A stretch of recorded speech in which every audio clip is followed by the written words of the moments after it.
तो गाइस आप सभी सीएसपी संचालकों को 23 नवंबर 2024 का डेट याद रखना है, क्योंकि हम सभी सीएसपी संचालकों के लिए यह डेट काफ़ी ज़्यादा महत्वपूर्ण है। यह डेट ही डिसाइड करेगा कि आगे आने वाले समय में हम लोगों को एईपीएस रन करना है कि नहीं।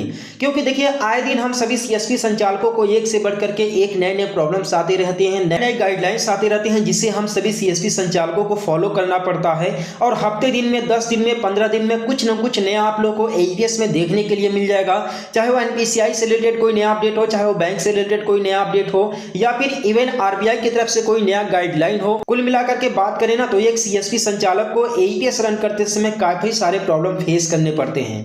लेकिन इस समय एक ऐसा प्रॉब्लम आ रहा है जो कि लगभग हमारे 50 से 60% सीएसपी संचालक भाई लोग फेस कर रहे हैं। और ये जो प्रॉब्लम है करीबन 10-15 दिनों से हमारे सीएसपी संचालकों के पास देखने के लिए मिल रहा है। लेकिन इस प्रॉब्लम को लेकर के कोई भी आगे नहीं बढ़ रहा है, चाहे वो एईपीएस सर्विस प्रोवाइड करने वाली कोई कंपनी हो, चाहे एईपीएस सर्विस के लिए जो है कि बायोमेट्रिक डिवाइस सेल करने वाली कोई कंपनी हो, या फिर कोई आरबीआई की तरफ से या फिर यूआईडीएआई की तरफ से, किसी भी तरह से कोई भी आगे इस पर नहीं बढ़ रहा है कि आखिर ये प्रॉब्लम क्यों आ रहा है, इसे कैसे ठीक किया जा सके। इवन कम से कम यहाँ पर जो कंपनियां एईपीएस सर्विस प्रोवाइड कर रही हैं, जैसे स्पाइस मनी हो गया, पेनियरबाई हो गया, रॉयनेट हो गया, ठीक है, ये सभी कंपनियों को आगे बढ़ना चाहिए। क्योंकि अगर इसी तरीके से प्रॉब्लम्स आते रहे हमारे सीएसपी संचालकों के पास, तो बता दें कि जो एईपीएस का बिजनेस है पूरी तरीके से ठप हो जाएगा। क्योंकि सीएसपी संचालक एईपीएस का काम करना छोड़ देंगे। और ये जो कंपनी है ना, स्पाइस मनी, पेनियरबाई, ये कंपनियां केवल एईपीएस के नाम पर ही इतनी आगे ऊपर उठी हुई हैं। इन कंपनी को तनिक भी अंदाजा नहीं है कि अगर सीएसपी संचालक एईपीएस रन करना बंद कर देता है ना, तो कोई मोबाइल रिचार्ज करने के लिए, बिल पेमेंट करने के लिए स्पाइस मनी पोर्टल का यूज नहीं करेगा। ठीक है, वो डायरेक्टली फोन पे, गूगल पे का माध्यम भी यूज कर सकता है, कोई अदर पोर्टल भी यूज कर सकता है। यहाँ पर ये जो कंपनी है पूरी तरीके से ठप पड़ जाएंगे। तो इन कंपनी को आगे बढ़ना चाहिए, लेकिन इन कंपनी की तरफ से किसी भी तरह का कोई ट्वीट या फिर किसी भी तरह का जो कि नोटिफिकेशन नहीं मिल रहा है कि आखिर ये प्रॉब्लम क्यों आ रहा है। हमारे जो सीएसपी संचालक बहुत ही जोश और जुनून के साथ जो नए नए L1 बायोमेट्रिक डिवाइस लिए हैं, चाहे मंत्रा का हो, चाहे मर्फो का हो, अगर आपने किसी भी कंपनी का न्यू L1 बायोमेट्रिक डिवाइस लिया होगा तो आप लोगों ने एक प्रॉब्लम नोटिस किया होगा कि जैसे ही आप अपने आरटी सर्विस और मोबाइल से अपने बायोमेट्रिक डिवाइस को कनेक्ट करने जा रहे होंगे तो वहां पर रजिस्ट्रेशन फेल हो जा रहा है, रजिस्टर नहीं हो पा रहा है आपका डिवाइस, और वहां पर लिख करके आ रहा है 211 आधार रिस्पॉन्स नॉट फाउंड। यानी कि यहाँ पर जो आधार के सर्वर से ही दिक्कत है, जिसकी वजह से जो हमारा न्यू बायोमेट्रिक डिवाइस है, L1 डिवाइस है, ठीक है, वो डिवाइस हमारे आरडी सर्विस के साथ सही तरीके से कनेक्ट नहीं हो पा रहा है, जिसकी वजह से हम किसी भी तरह का उसका प्रयोग नहीं कर पा रहे हैं। और यहीं पर हमारी जो सीएसपी संचालक मार्केट में नए नए हैं, इस बिजनेस में नए नए हैं, उनका तो सपना एक पूरी तरीके से खत्म ही हो गया है। और दूसरी चीज की यहाँ पर जो है कि 3,000-3,500 रुपये, 4,000 रुपये पैसा भी यहाँ पर बर्बाद होने लग रहा है। क्योंकि करीबन 10 दिन हो गए, 15 दिन हो गए, कहीं भी किसी भी तरह से रिस्पॉन्स नहीं आ रहा है।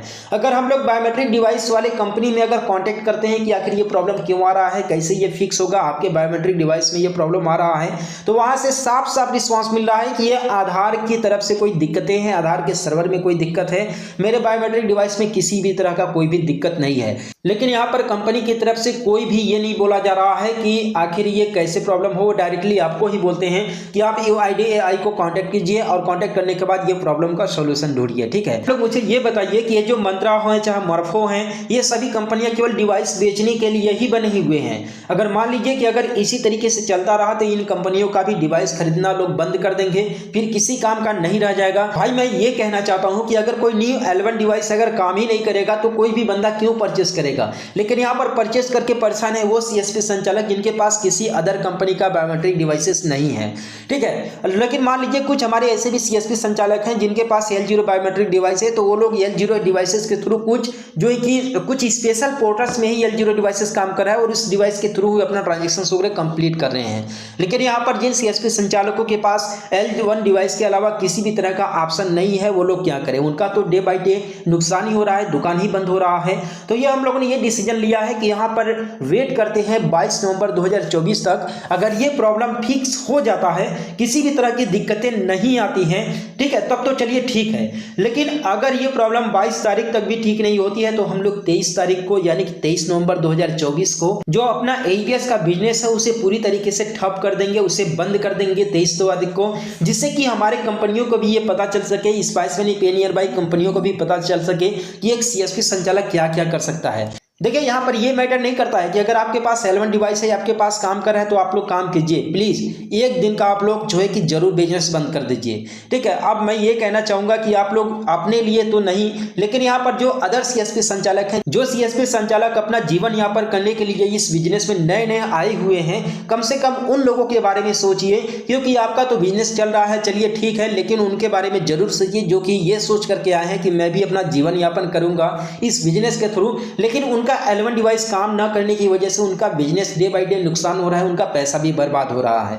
यहाँ पर हमारे कई सारे CSP संचालक हैं जो कि न्यू लैपटॉप वगैरह सब कुछ जो है कि नए नए सिस्टम वगैरह बाई करके रखे हुए हैं, लेकिन जब न्यू L1 डिवाइस से कनेक्ट नहीं होगा RD सर्विस के साथ, तो हमारे CSP संचालक करेंगे क्या? यहाँ पर न तो न्यू पैन कार्ड बना सकते हैं, नहीं APS का काम कर सकते हैं। कुल मिलाकर के बात करें तो जितने भी फिंगर स्कैन करने वाले सर्विस हैं, उनमें से किसी भी तरह का सर्विस यूज नहीं कर पा रहे हैं। तो आप लोग थोड़ा सा इसके बारे में सोचिए, हमारे CSP संचालकों के बारे में सोचिए, और एक दिन के लिए आप लोग 23 तारीख के लिए जो है कि अपने APS सर्विस को पूरी तरीके से स्टॉप कर दीजिए, जिससे कि APS सर्विस प्रोवाइड करने वाली कंपनियों को भी लगे कि हाँ, हमारे CSP संचालकों में एकता है। जब एक दिन आप बिजनेस को ठप कर देंगे ना, तो हमारे जो APS प्रोवाइड करने वाली कंपनियां, चाहे स्पाइस मनी हो, पे नियर बाई हो, इन कंपनियों को अच्छा खासा नुकसान होगा। और जब एक दिन का नुकसान इन लोगों को पता चलेगा ना, तब इन लोगों को पता चलेगा कि एक CSP संचालक का कितना ज्यादा नुकसान हो रहा है। यहाँ पर आपके दुकान की रिपोर्टेशन अलग तरीके से खराब हो रहा है, प्लस आपका डे बाय डे नुकसान भी यहाँ पर हो रहा है। आप लोग 23 तारीख का डेट जरूर याद रखिएगा। 23 तारीख को आप लोग को अपना APS जो है कि थोड़ा सा क्लोज करना है, ठीक है। अगर ये प्रॉब्लम फिक्स नहीं होता है 22 नवंबर 2024 तक का, तो क्या पता कि अगर आज कोई दूसरा इस प्रॉब्लम में फंसा हुआ है, तो आने वाले समय में आप भी ऐसे अन्य प्रॉब्लम में फंस सकते हैं। तो इसलिए एक दूसरे का साथ दीजिए, एक दूसरे के साथ चलिए। और आप लोग इस डिसीजन से सहमत हैं या फिर नहीं, और आप लोग अदर CSP संचालकों का हेल्प करना चाहते हैं या फिर नहीं, आप लोग मुझे कमेंट करके जरूर बताइएगा। और हम लोग मिलते हैं फिर किसी नेक्स्ट वीडियो में एक नए अपडेट के साथ। लेकिन हाँ, 23 नवंबर 2024 का डेट जरूर याद रखिएगा।